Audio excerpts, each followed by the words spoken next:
react to Roberto's video over here called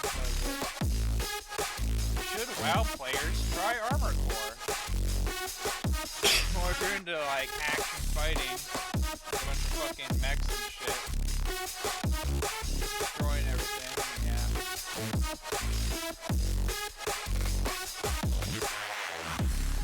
Played Armor Core 4 and Armor Core 5. Obviously, I like Freelancer the most, but 5 is kind of when I stopped playing because it really drastically changed the game. Made things a lot slower. I just wasn't into it. Armor Core 4 though was noob died. Level 4.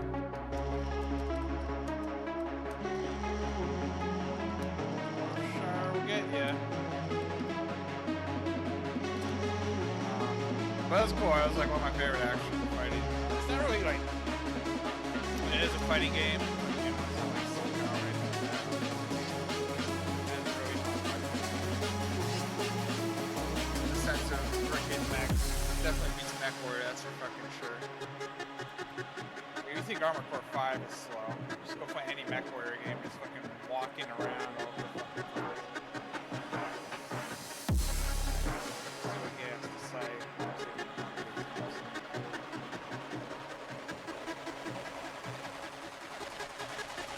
How it works in the building. It's like process. I'm in Discord with him, even though I'm not. And a little bit of the mechanics of the game. So some of the parts are going to be hidden and locked. You're going to have to do some special achievements in the game to unlock them. They've never been ridiculously hard or near impossible or have a ridiculous drop rate. There's never been a drop rate, thank God. So once you beat the game and you can make like a cheap build for a certain mission so you can get that part. Once you do all the parts are available to you to build however you want. To get parts and shit, and muck around with that that's stuff. one of the great things about it. WoW. The parts are mostly all available to you. Get a certain Now item. I wanted to talk about WoW a little bit. Why is it lagging? I don't want to go too in-depth because it's a very in-depth game. Every time That's true though. About when you get Armor Core and like you beat the game and shit, you pretty much have all the shit unlocked. It's really not hard to get any of the fucking items and stuff you want. So customization and like making your mech and fine-tuning it the way you want it to play is really, really easy. It's a lot easier than fucking WoW where you have to just go fucking do a bunch of dungeons over and over again. And then have to deal with people stealing your shit just to get freaking upgrades and get your best stuff. Made my character or geared him out. There's always been a meta. There's always a main and secondary stat you're always supposed to have as far as retail goes. You know, so if I'm playing Outlaw Rogue, I'm gonna have to stack haste and a little bit of mastery and versatility, all that, you know. And if I'm sub rogue, I'm gonna mainly specialize in mastery and verse, which is pretty boring for building. And I think that's one of the things the community really likes to do is to build and make. WoW's building's a little different than that. I mean, you can go into different like things aside haste or whatever, versatility, mastery, crit. But where I feel WoW's main building and customization, and like the department of how your character plays, is in the talent tree and all that stuff. And back in Shadowlands, it's with whatever legendary you got. But as for like just base stats that people get, I don't feel like it makes too much of a crazy difference. As long as, you know, you're not just like just getting a bunch of everything, so you don't have a lot into anything. Their character, and they want options to do that. I think one of the big parts of the building in the game is also, well, I guess what's come back now is the skill trees. The skill trees, unfortunately, it always seems like there is a meta. I think it's a little bit more open now, so you have a little bit more options to. I mean, to a degree, yeah, but like the meta is like just not not getting the really good abilities. So like if you're a warrior, you're obviously gonna want like bitter immunity because it's a freaking free instant heal, and that's huge as a warrior, right? In PvP. So I don't feel like it takes away that much from your customization and your talent tree by just having to get like the basic main special abilities that like really are really pretty much you want them because they're just so freaking good. That's like just the same as gaining a Mortal Strike or something like that. But I do like the fact that, you know, you can do that because then you can look at all the noobs, like inspect the warriors, and that don't have freaking bitter immunity and stuff and can't even self heal for anything when they're getting fucking focused hard. And yeah, you know which one are noobs are gonna die and get focused down really easily. To choose something, but I mean, you still are pretty limited. At least in my opinion is you are still pretty limited to a specific build. You know, whether that's you're doing Mythic Plus, or you're doing PvP, you're gonna need some certain things that are also gonna block out your access to other things. Just my opinion. One of the cool things I love about WoW, though, I wish they give us just a taste of it, and that's the trinkets. So I think some of the trinkets are really cool, especially from the past patches and games. Now, I've only started since Battle for Azeroth, so even though I was playing the trinkets are a lot cooler for 5 years straight, the trinkets are a lot cooler earlier in WoW. Like towards later in WoW, the trinkets kind of just get basic and generic. I mean, they're changing them around a little bit with the freaking N'Zoth stuff, and that was all right and stuff with the chain or whatever and Shadowlands and stuff too. It's kind of like, you know, a little shield, but like early on, trinkets had a lot more of an impact and a definite different feel if you use a certain trinket over another. I mean, obviously there's a meta for that too, but like there's a lot of cool trinkets in like classic WoW and stuff that can still have like huge impacts and shit, which is a lot less to say than a lot of the other later expansions in WoW, where it's just kind of like, okay, this is generic trinket.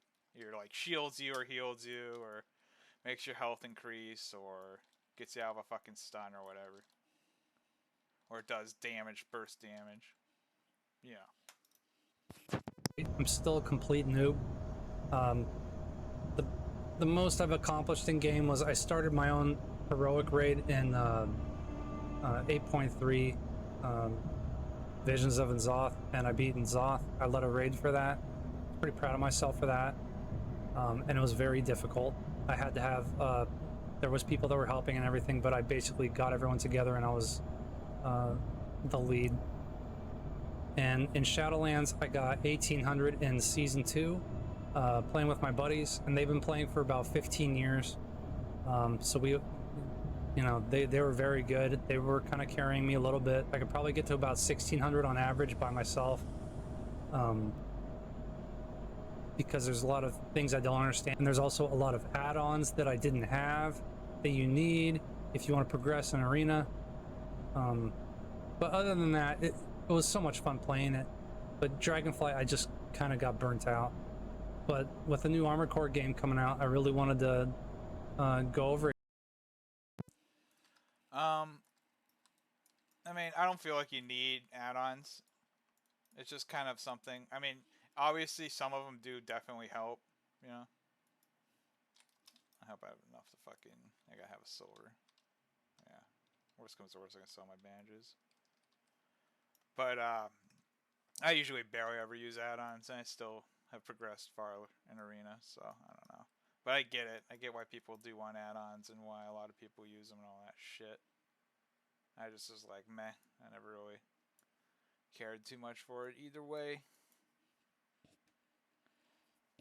I like playing with like the least amount of add-ons usually, but that's just me.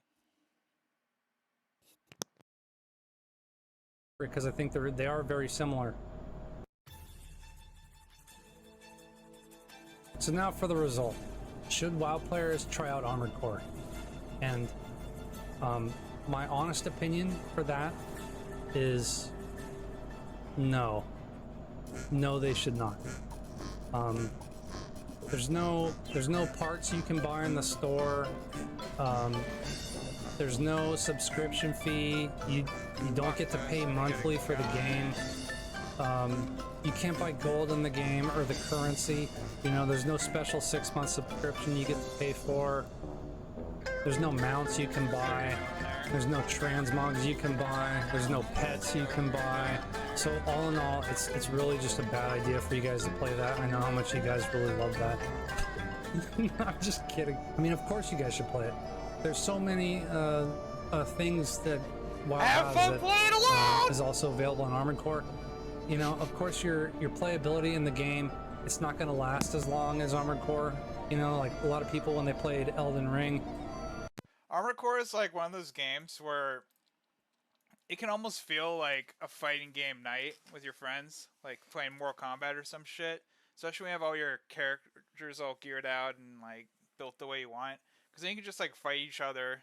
Like I remember I used to play Armored Core a bunch with Rob back in the day. And we just like fight each other all night, or we do like the missions and stuff, and it was super fun. It's kind of almost feels like, you know, after you get the game done or whatever and you got all the customizations, it's like, I don't want to say like Overwatch or anything, but it's one of those games where you can just kind of come down and sit down and play for a bit, and then, you know, very action packed and all that shit. WoW is more in it just for the fucking long run. That's why, you know, people want to get all those collectibles and all that stuff. But Armored Core is more just feels like an arcade game. You know, they played it and they beat it. They played it a little more and then they moved on to the next game. Totally understandable, and Armored Core is most likely going to be like that for a lot of people. I'm just a hardcore fan, so I'm going to be playing the hell out of this game. But I think if you want to take a break from WoW, or you want to take a break from hardcore, ironic that they came out on the same day. I wonder what Blizzard thinks of Armored Core. But if you want to take a break, Blizzard's probably like, fuck Armored Core. Those little company tried to take out Blizzard. Give me a break. But yeah, it is funny how Blizzard just tends to do that. Or maybe it was them, I don't know. Who really brought it out first, but fuck, man, I should just go to Lockwood-Dan because I'm all the way over here anyway. Just go on a fucking journey. I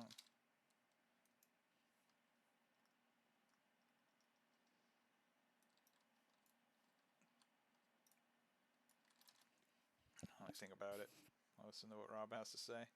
From your current game and give it a try, I guarantee you're going to have a great time.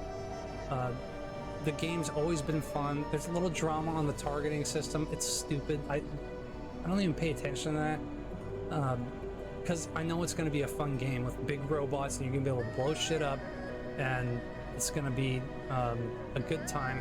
My thoughts on co-op and a multiplayer matchmaking, that's something that might come later. They didn't announce it in the game, but all the hardware's there. You have other ACs helping you in the missions. There's been co-op in Armored Core since, I believe, Armored Core 2, Another Age. And they've had it in every single game since. I think besides Formula Front, but that's a mobile game. But I think that's something that will get patched in later. I don't see... Rob's also played all the Armored Core stuff too before, so he definitely knows what he's talking about in that department, just like me and WoW. I don't see them not adding that in the future. I have a very hard time believing that they're not going to add that in the future. Kind of like how they did in Arena for Elden Ring, that was patched in later. So, here's hoping. Get ready.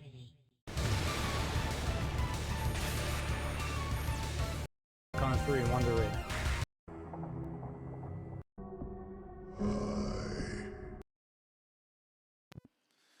Alright, not a bad video. I guess I'll like and subscribe.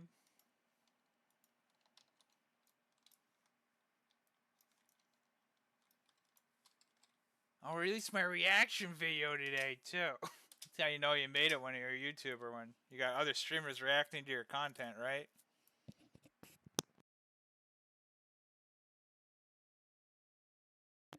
motherfucker.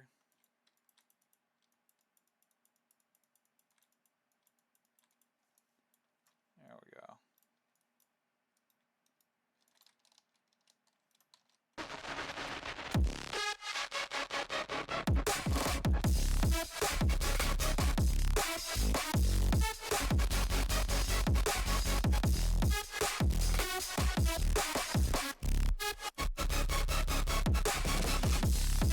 I'll just quit that, screw it.